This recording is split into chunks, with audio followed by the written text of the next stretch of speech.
Chevrolet Onix da endi Lacetti Gentra bilan mana solishtiraman, Jiguli bilan solishtirmayman degan insonlar uchun videoni ko'rsalar juda qiziq bo'ladi.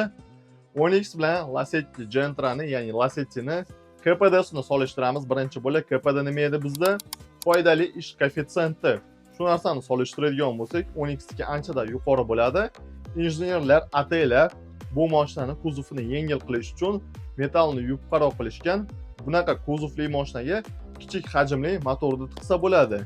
Endi sizlarga savol, shunaqa mashinaning vazni yengil bo'lsa, motori kichkinaroq bo'lsa, o'z-o'zidan nima qiladi shu mashina? To'g'ri, benzinni kamroq rasxod qiladi. O'shuning uchun ham shunaqa xulosalarga kelishgan. Chevrolet'da injenerlari bu degani metalni yupqa degani mashina xavfsiz emas, xavfsizlikka umuman boshqa narsalar javob beradi. Videoga endi tushungan bo'lsalar, sizlardan bittagina yog'li like. Sizni hamma yomon ko'radi. Dadam, oyim, qishloqdagi odamlar, magazinchi